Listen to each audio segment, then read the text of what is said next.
नमस्ते बच्चों, GDM BBS school online classes में आपका स्वागत है। आज हम कक्षा 10 में संस्कृत विषय में पढ़ेंगे उपसर्ग। संस्कृत व्याकरण का एक टॉपिक है उपसर्ग, जिसमें क्या है देखेंगे हम। उपसर्ग क्या है? धातु के आगे जुड़ता है और उस पूरे वाक्य में, शब्द में परिवर्तन कर देता है। तो उपसर्ग धातु के पहले जुड़कर क्या है, शब्द में परिवर्तन कर देता है। ये आप छठी कक्षा से पढ़ते आ रहे हो, हिंदी में भी आपने पढ़ा होगा कि उपसर्ग धातु के आगे जुड़कर क्या है, शब्द में परिवर्तन, शब्द के अर्थ में परिवर्तन कर देता है। सबसे पहले हम इसकी परिभाषा देख लेते हैं। जब प्र, परा, अप आदि अव्यय, ये अव्यय यानी जो कभी भी किसी भी लाइन में हो, चाहे किसी भी अर्थ में व्यक्त हो, अव्यय क्या है, उसकी विभक्ति वचन आदि परिवर्तित नहीं होते। अव्यय यानी जो कभी भी खर्च नहीं होते, ना घटते हैं ना बढ़ते हैं। तो अव्यय शब्द का प्रयोग जब धातु से पहले किया जाता है तो वह क्या है, प्र, परा, अप आदि क्या है, उपसर्ग कहलाते हैं। धातु से पहले जब ये अव्यय जुड़ जाते हैं तो ये क्या है, उपसर्ग कहलाते हैं। अर्थात धातु से पहले जुड़ने वाले क्या कहलाते हैं, उपसर्ग। और पीछे जुड़ने वाले प्रत्यय मैंने करवा दिया आपको। अब देखिए आगे, उपसर्ग के प्रयोग से धातुओं के अर्थ में परिवर्तन होता है। अर्थात उपसर्ग का प्रयोग करने पर क्या है, धातु के अर्थ में परिवर्तन होता है और उपसर्ग के द्वारा धातु के अर्थ को बलपूर्वक अन्यत्र ले जाया जाता है। यानी उपसर्ग के प्रयोग से धातु के अर्थ को बलपूर्वक अन्य अर्थ की ओर ले जाया जाता है। जैसे री धातु है, ह और ह में री जुड़ा हुआ है, ठीक है, ह और ह में ये र जुड़ा हुआ है। री धातु ये एक धातु है, इसमें देखिए प्र उपसर्ग का प्रयोग करेंगे तो शब्द बनेगा प्रहार, जिसका अर्थ है आक्रमण। इसी ह्री धातु में आ उपसर्ग का प्रयोग करेंगे तो शब्द बनेगा आहार, जिसका अर्थ है भोजन। इसी ह्री धातु में सम उपसर्ग का प्रयोग करेंगे तो बनेगा शब्द संहार, जिसका अर्थ है विनाश। इसी हार या ह्री धातु में वी उपसर्ग का प्रयोग करने पर शब्द बन जाएगा विहार, जिसका अर्थ है भ्रमण।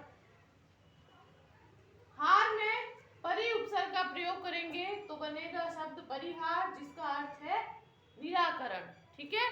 और इसी प्रकार अगर हम री धातु में हार में उप का उपसर्ग का प्रयोग करें तो बनेगा उपहार, जिसका अर्थ है भेद, ठीक है।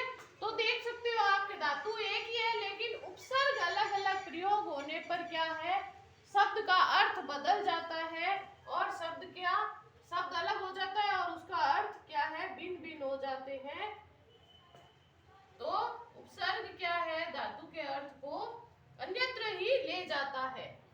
उपसर्गों की संख्या, संस्कृत में उपसर्ग कितने होते हैं, उपसर्ग 22 होते हैं, ठीक है।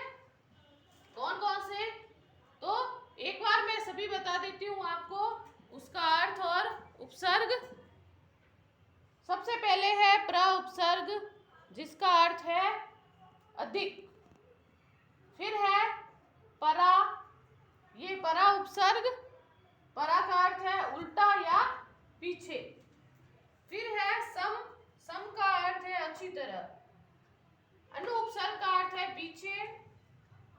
अब उपसर्ग का अर्थ है नीचे। अप का है दूर। निश का बिना या बाहर। नि उपसर्ग का अर्थ है बाहर। इसी प्रकार से एक बार मैं आपको इसके अर्थ लिखवा देती हूँ, आप देख लीजिए ध्यान से।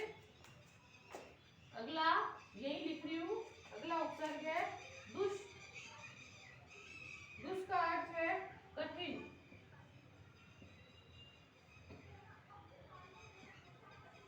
अगला है दुर।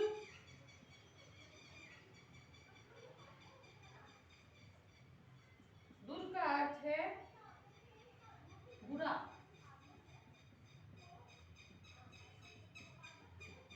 अगला है वी उपसर्ग, जिसका अर्थ है बिना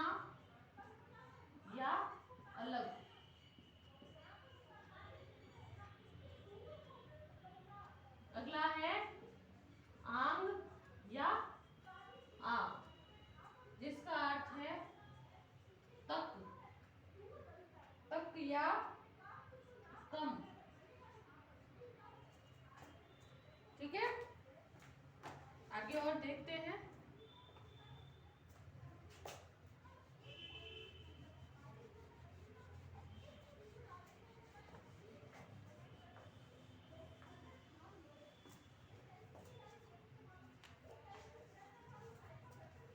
बारह हो गए। अगला है नी उपसर्ग, जिसका अर्थ है नीचे।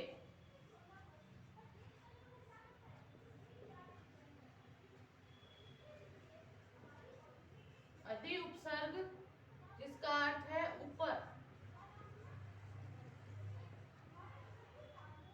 अपि, जिसका अर्थ है निकट।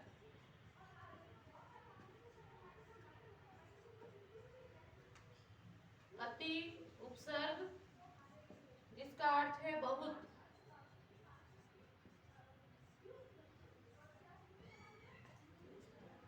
सु उपसर्ग, जिसका अर्थ है सुंदर।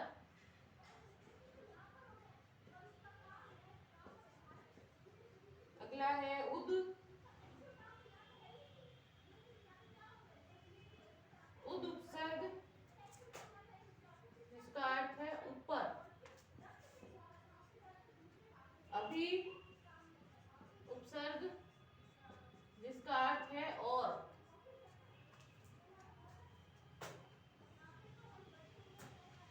प्रति उपसर्ग, जिसका अर्थ है और या उल्टा। फिर अगला 21वां है परि। परि उपसर्ग का अर्थ है चारों ओर।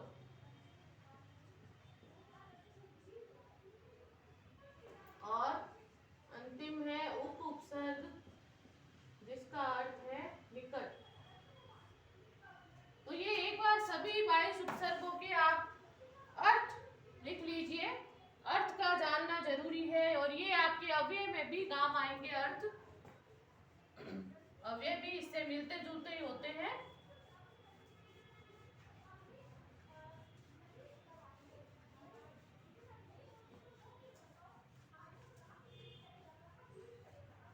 अब आगे जो आपके सिलेबस में है, जो पेपर में आ सकते हैं, उनके हम उदाहरण पढ़ेंगे और उनके हम अर्थ पढ़ेंगे अच्छे से।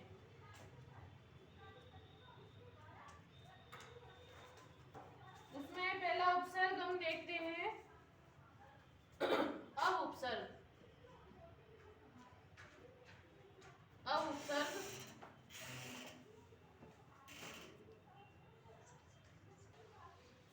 अब उपसर्ग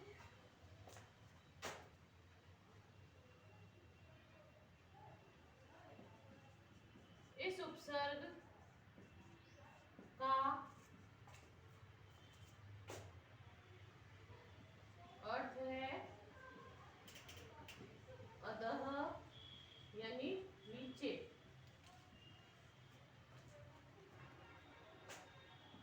दूर।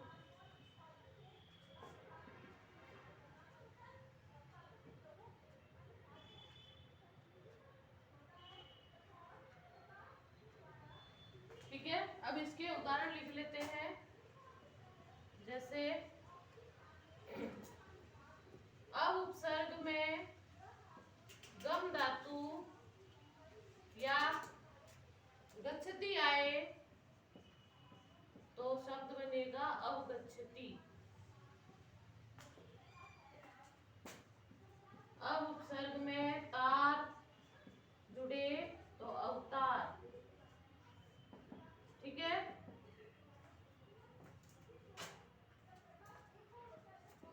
अब उपसर्ग में नति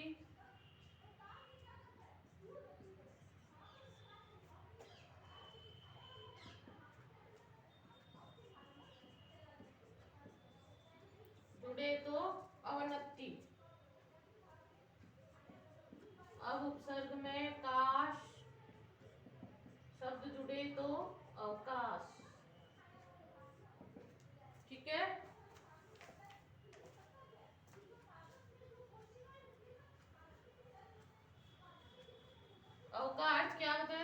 नीचे या दूर। शब्द बनेंगे अवकाश, अवतार, अवगच्छति यानी जानना, अवनति यानी नीचे गिरना।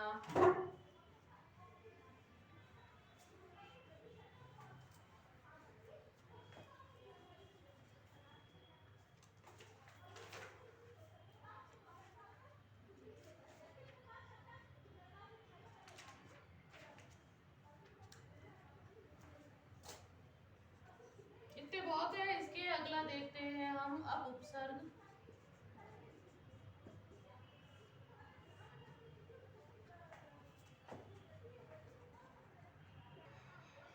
अब इसमें अब उपसर्ग का अर्थ भी क्या है, विपरीत या दूर।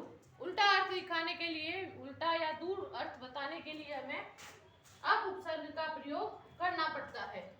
तो अप प्लस वाद अपवाद, अप प्लस कार अपकार यानी बदला, अप प्लस भ्रंश अपभ्रंश भाषा है ये, अप प्लस व्यय अपव्यय यानी व्यय यानी तो खर्च, अपव्यय यानी बेकार का खर्च या विपरीत खर्च, अप प्लस इच्छा अपेक्षा, अ या आ के बाद ई आए तो ए हो जाता है, संधि है गुण संधि। अप प्लस हिरी, हिरी से हर बनता है, अप प्लस हरी धातु से अपहरती। ठीक है, ये आपके उपसर्ग हो गए। अगला देखते हैं हम।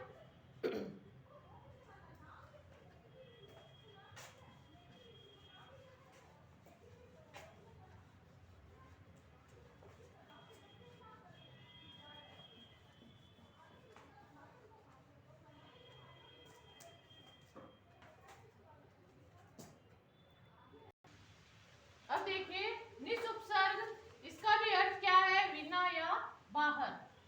तो निस उपसर्ग में सरती मिलेगा, शब्द बनेगा निस्सरती। निस प्लस क्रमण निष्क्रमण यानी बाहर निकलना, निस प्लस कृति निष्कृति बिना कृति के, निस प्लस कपट बिना कपट के। ठीक है, तो ये हो गया। अगला देखते हैं हम।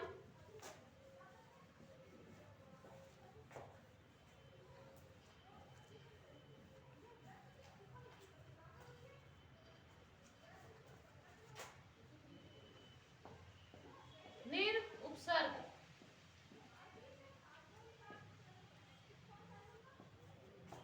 निर उपसर्ग का अर्थ है बाहर।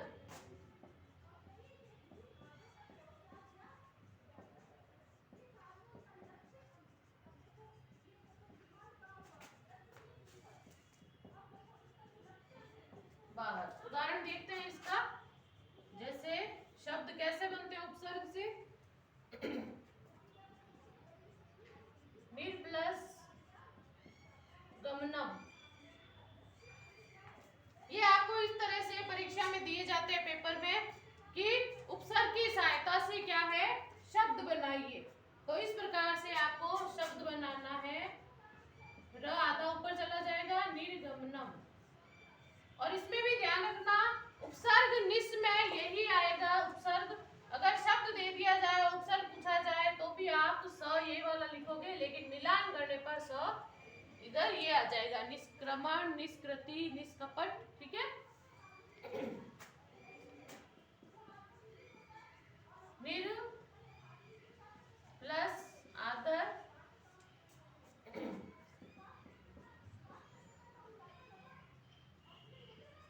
निरादर,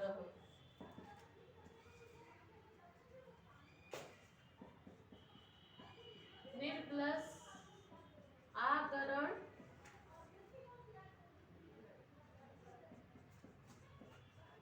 निराकरणम,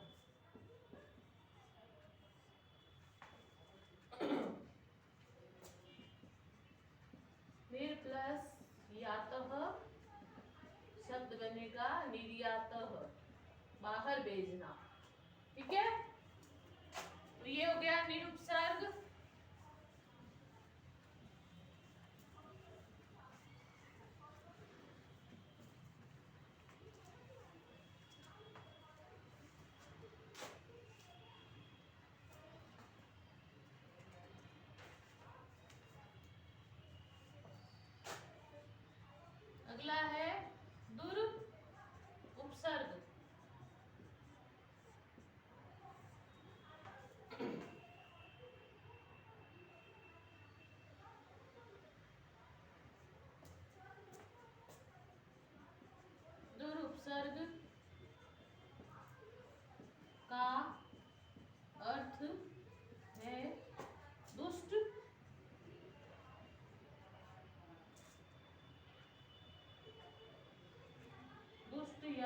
निम्न। जैसे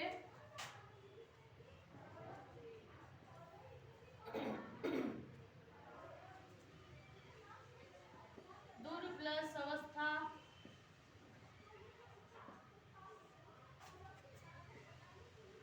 दू का दूर, र में अ मिलेगा, र पूरा हो जाएगा, दूरवस्था।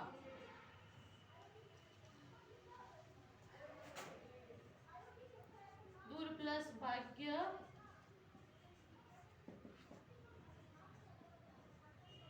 र ऊपर आ जाएगा, आधा र बनेगा दुर्भाग्य। दूर प्लस योधन,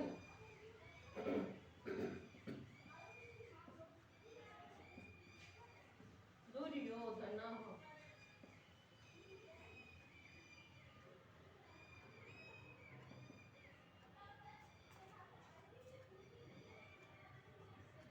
दूर प्लस बोध, कठिनता से जिसे समझा जाए, दुर्बोध।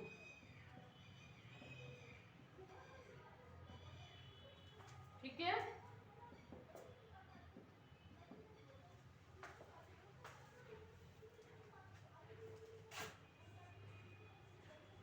अब है आंग या आ उपसर्ग।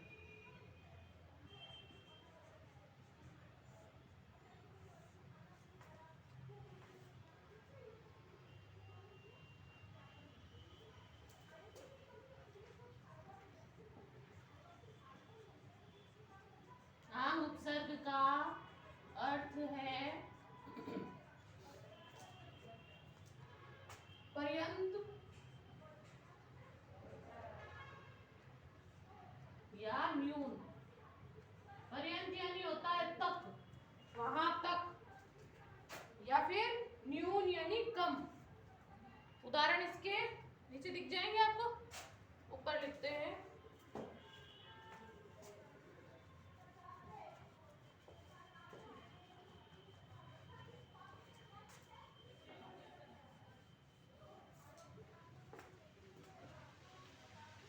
जैसे आ प्लस दरह, आदरह।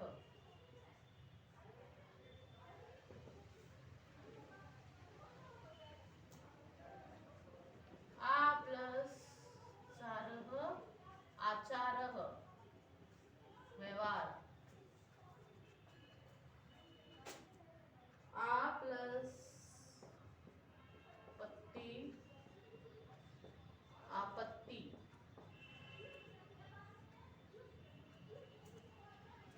आ प्लस धारह, आधारह। ठीक है।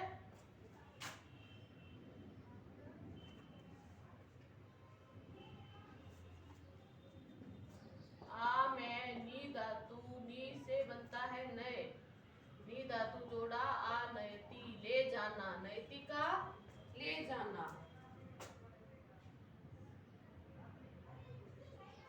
आ प्लस दाय, आदाय। ठीक है।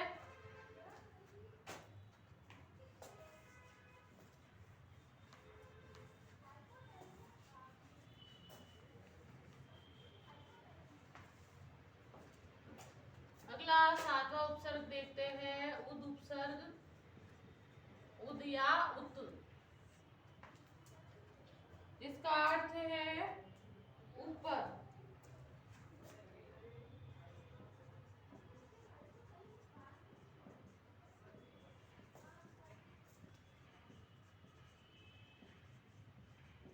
ऊपर। उदाहरण लिख लेते हैं इसके। जैसे उद प्लस सव, उत्सव। ठीक है। उद प्लस नति, उन्नति।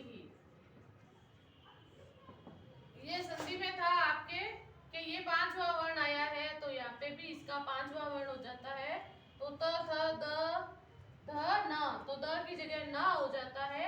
अगर यहाँ पे पांचवा वर्ण आया हुआ है किसी भी वर्ग का, तो यहाँ पे इसी वर्ग का पांचवा वर्ण हो जाता है, तो द की जगह पांचवा वर्ण न हो गया, शब्द बना उन्नति। अब है उद प्लस भवः उद्भव, ठीक है। और उद प्लस स्थानम उत्थानम, ठीक है। आगे देखते हैं अब क्या है आपके उद उपसर्ग बता दिया मैंने, उद प्लस भव उद्भव, उद प्लस स्थानम उत्थानम, उद या उद हो सकता है दोनों, और यहाँ पे प्रथम वर्ण हो जाता है इसलिए उद प्लस स्थानम उत्थानम, ठीक है। अब है अधि उपसर्ग, अधि का अर्थ है ऊपर, यानी ऊपर अर्थ में ये लगता है अधि प्लस भार, अधिभार यानी भार और ज्यादा हो, ऊपर भार हो।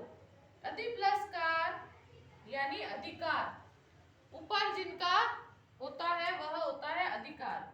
अधि प्लस स्था, स्था धातु अर्थात बैठना, स्थित होना, तो उससे शब्द बनते हैं तिष्ठति तिष्ठता तिष्ठन्ति, तो अधि से स्था धातु करने पर अधि तिष्ठति। अधि प्लस अक्ष यण संधि है, ई या के बाद वापस वही स्वर ना आके कोई अलग स्वर आता है ई के बाद, तो ई का य हो जाता है, तो यहाँ पे यण संधि में ई का य हो गया और द आधा रह गया, फिर ई निकाल दी हमने तो द आधा रह गया, पीछे अक्ष य हो गया, अ आधा ध, फिर ई की जगह य कर दिया, फिर आगे अक्ष लिख दिया अध्यक्ष। अधि प्लस स्थानम अधिष्ठानम, अधि प्लस कृतम अधिकृतम। अब ये हमारे उपसर्ग हो गए। अब मैं आपको कुछ उदाहरण देती हूँ जो आप स्वयं करेंगे। अब ये आप देखिए, दो क्वेश्चन दिए मैंने, उपसर्ग हमारे हो गए। अब आप ये दो क्वेश्चन अपने आप वापिस अभ्यास करके इनको हल करोगे, ठीक है। प्रश्न आप पढ़ोगे और फिर ध्यान से उनका उत्तर दोगे। एक बार मैं बता देती हूँ आपको, उपसर्ग और धातु पृथक कीजिए, विलय व अलग करना है। तिष्ठ यानी स्था धातु है, उद उत आ रहा है या उद आ रहा है, तो वहां पे उपसर्ग क्या होगा, उद उपसर्ग और स्था धातु, निर उपसर्ग और गम धातु, दुर्लभ दुर उपसर्ग और लब धातु, अधि उपसर्ग और क्री धातु, कार कर ये क्री धातु, अव उपसर्ग गच्छन की गम धातु है, अप और वद से मिला के शब्द बनाना है, उपसर्ग और धातु से अप वदति, आ और ह्री धातु है तो आहार, दुर्गम का दुर्गम दुर्गमनम, अवस्था या उत्तिष्ठति, उत का पत धातु से तो उत्पत्ति, स्था से तिष्ठति तिष्ठता बनेगा। ये हमारे उपसर्ग हो गए। आप अपने आप इसे पढ़ोगे और इसका अभ्यास करोगे। अगली कक्षा में हम अपना अगला प्रकरण देखेंगे। ये दो क्वेश्चन आप हल करोगे, ध्यान से दिखाओगे मुझे। धन्यवाद।